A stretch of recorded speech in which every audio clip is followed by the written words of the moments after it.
morning students. Today we will discuss chapter 2 basic accounting terms. Our next term is receipts. Receipts होती हैं किसी भी चीज़ से पैसा रिसीव होना, किसी भी ट्रांजैक्शन से जो भी आप लेन देन करते हो बिज़नेस में, उससे अगर आपको पैसा रिसीप्ट होता है, मनी रिसीप्ट होती है, तो वो क्या कहलाती है? रिसीप्ट कहलाती है।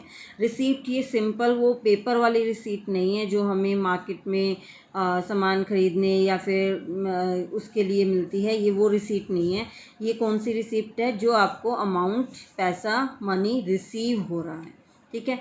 So it is an amount received और receivable for selling assets, goods and services. मतलब आप बिज़नेस में कोई भी एसेट है आपकी, कोई भी सिंपली आप काम कर रहे हो, कोई भी बिज़नेस चला रहे हो, वहाँ पे आपके पास एसेट रखी हुई, मान लो फर्नीचर रखा हुआ है, ठीक है। आप फर्नीचर सेल करोगे तब आपको पैसा मिलेगा। वहाँ पे सामान रखा हुआ है सेल आउट करने के लिए, गुड्स रखी हुई हैं, उनको सेल आउट करोगे तो आपको पैसा मिलेगा। एंड सर्विसेज मीन्स अगर आप ट्रांसपोर्ट की सर्विसेज प्रोवाइड कर रहे हो, कोई बैंकिंग सर्विसेज प्रोवाइड कर रहे हो, इंश्योरेंस की सर्विसेज या फाइनेंस से रिलेटेड सर्विसेज, जो भी आप सर्विसेज प्रोवाइड कर रहे हो, उसके बदले में जो आपको मनी रिसिप्ट होगी वो आपकी क्या कहलाती है? रिसिप्ट कहलाती है।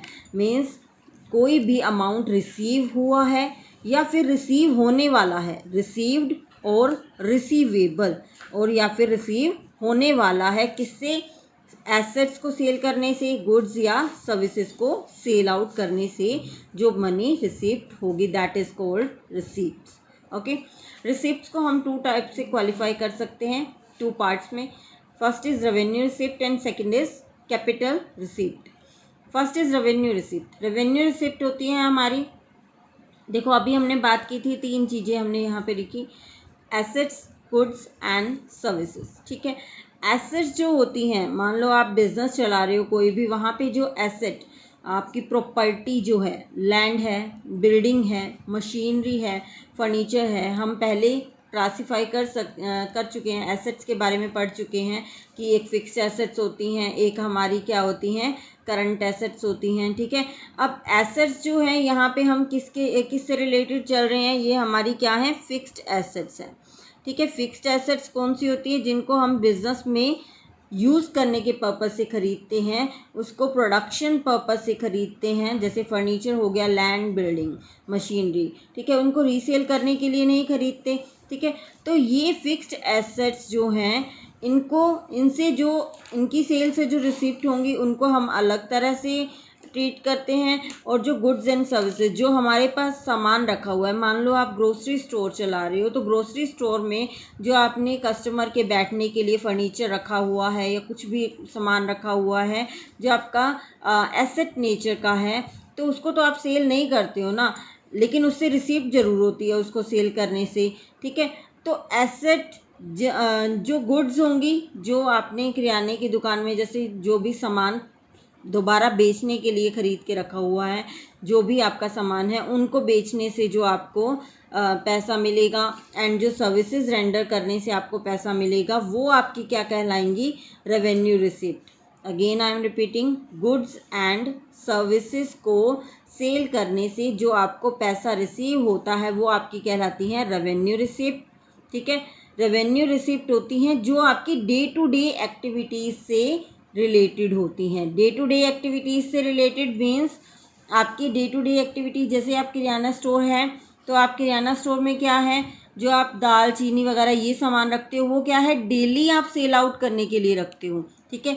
लेकिन आपका जो फर्नीचर है, क्या वो आप सेल आउट करने के लिए रखते हो? नहीं ना, वो आपको बेचना भी है तो 5 साल में, 10 साल में यूज़ करने के बाद उसको सेल आउट करोगे, तो वो अलग नेचर का है। लेकिन जो डे टू डे एक्टिविटीज़ से रिलेटेड है, आप डेली उनको सेल आउट करते हो या उनसे रिलेटेड परचेज करते हो, तो वो क्या होती है? रेवेन्यू नेचर की गुड्स होती हैं, उनको हम गुड्स बोलते हैं, वो रेवेन्यू नेचर की होती है, गुड्स या सर्विसेज जिनका हम डेली लेन देन करते हैं, ठीक है।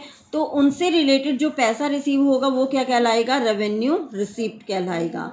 अमाउंट रिसीव्ड और receivable in normal course of business. Normal course मतलब डे टू डे एक्टिविटी से जो रिलेटेड होता है। नॉर्मल मतलब आप हर दिन वो एक्टिविटी करते हो of the business, as by sale of goods और बाय रेंडरिंग ऑफ सर्विसेज। तो एक और बात, जो गुड्स एंड सर्विसेज होती हैं वो रेवेन्यू नेचर की होती हैं, तो जो उनको सेल आउट करने से रिसिप्ट्स होंगी वो भी क्या होंगी, रेवेन्यू रिसिप्ट्स होंगी, ठीक है। अब सेकंड आती हैं आपकी कैपिटल रिसिप्ट्स।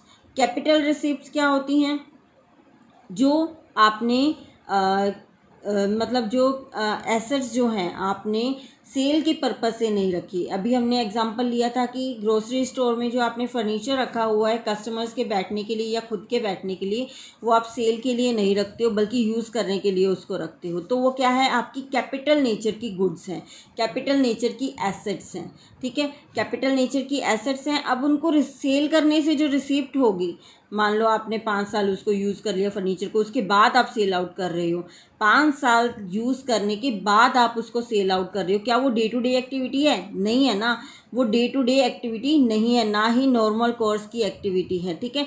लेकिन वो कभी कभार होती है, ठीक है। तो कभी कभार होने वाली एक्टिविटी क्या कहलाती है, कैपिटल नेचर की कहलाती है। और उनसे जो रिसिप्ट होती है, जो मनी रिसीव होगी उसको सेल करने से, तो वो क्या कहलाएगी, कैपिटल रिसिप्ट कहलाएगी। अमाउंट रिसीव्ड और रिसीवेबल, या रिसीव हो चुका है या रिसीव होगा, from the transaction other than revenue receipt, मतलब इनके अलावा, गुड्स एंड सर्विसेज के अलावा कोई भी और हैं चीज़ें जिनको सेल करने से हमें मनी रिसीप्ट हुई है, that are called as capital receipts, ठीक है। जैसे सेल ऑफ बिल्डिंग है, फर्नीचर है और मशीनरी है, ठीक है। अब इनके कुछ एक एग्जांपल्स की दिए गए हैं आपकी बुक में, वो हम मेंशन कर लेते हैं। देखो, capital receipts and revenue receipts आपका टॉपिक है, 8 टर्म है, ठीक है। अब इसमें इसने कहा है कि जो आपकी रेवेन्यू रिसिप्ट्स होती हैं, अभी आप अकाउंट्स पढ़ोगे आगे जाके, तभी मैंने उसमें नोट्स में मेंशन नहीं की है ये बातें, ठीक है। वो क्या होती हैं, आपकी ट्रेडिंग एंड P&L अकाउंट की क्रेडिट साइड में राइट की जाती हैं, ओके। आपको ओनली लर्न आउट करना है यहाँ से, ये सब अकाउंट्स वगैरह आप बाद में पढ़ोगे। ट्रेडिंग एंड P&L अकाउंट की क्रेडिट साइड में मेंशन की जाती हैं, जबकि जो एसेट्स होती हैं, जो कैपिटल रिसीप्ट्स होती हैं, are shown in the balance sheet, ठीक है। आइदर एज, ये भी आपको लाइन अभी क्लियर नहीं होगी, जस्ट ओनली आप इतना कर लीजिए बैलेंस शीट तक, क्लियर, ठीक है। देन उसके बाद आपको एग्जांपल्स दे रखे हैं कि कैपिटल रिसीप्ट्स कौन सी होती है, रेवेन्यू रिसीप्ट्स कौन सी होती हैं। कैपिटल रिसीप्ट्स होती हैं जैसे amount received from the sale of fixed assets और इन्वेस्टमेंट, ये अभी हमने डिस्कस किया। कैपिटल कॉन्ट्रीब्यूटेड बाय प्रोप्राइटर, स्वामी मतलब जो ओनर है उसने पैसा लगाया, तो वो हर रोज़ निकालेगा थोड़ी ना, पैसा लगा दिया एक बार दुकान में जो पैसा लगाना था, ठीक है, तो वो भी क्या कैपिटल नेचर का है। पार्टनर्स और money obtained from the shares debentures in the case of company, ये भी आपको बाद में डिस्कस करेंगे हम ये टर्म्स, लेकिन कंपनी के केस में ये भी क्या है, पैसा लगाना है एक तरह से, या तो सीधा आप लिख सकते हो capital contributed by proprietor, partners and money obtained from the shares और debenture in the case of company. And amount received by way of loans, अगर आप कहीं से लोन लेते हो तो भी वो क्या है, आपकी रिसिप्ट है, ठीक है। पैसा तो आया है ना आपके पास, चाहे वो आपकी देनदारी बनी है या नहीं बनी, लेकिन आपका पैसा तो आया है, तो वो क्या कहलाएगी, कैपिटल रिसिप्ट कहलाएगी। इसी तरह से रेवेन्यू रिसिप्ट्स क्या आती हैं, money obtained from the sale of goods. Goods हम किसको बोलते हैं, जो जिनका हम डेली व्यापार करते हैं, ट्रेड करते हैं जिन चीज़ों का, तो वो क्या कहलाती हैं, sale of money obtained from the sale of goods, revenue nature की होगी। Commission and fees receive for the rendering services, services में हमने रेंडर में किया था कि जैसे इंश्योरेंस की होगी, बैंकिंग की सर्विसेज होगी, ठीक है, और फाइनेंस की सर्विसेज होगी, उनसे रिलेटेड। अगर आपको जैसे आपने मान लो कोई भी ट्रांसपोर्ट की है, तो वहाँ पे अगर कोई भी फ़ी है या फिर जो आप रेंट वगैरह पे करते हो, तो उनसे जो रिसिप्ट हो रहे हैं तो वो क्या होती हैं, रेवेन्यू रिसिप्ट होती हैं। Interest and dividend received on investment. अभी ये एग्जांपल्स जो हैं आपको एक बार लर्न आउट माइंड में बिठाने हैं, लर्न आउट करने हैं। इनको बाद में आपको धीरे धीरे समझाया जाएगा, आगे जो टर्म्स आएंगी, ठीक है। तो इस तरह से आप इनको लर्न कर लीजिए एक बार। लेकिन जो मैंने नोट्स बना के दिए हैं वो तो आपको नोट्स में प्रिपेयर करना ही है। ओके।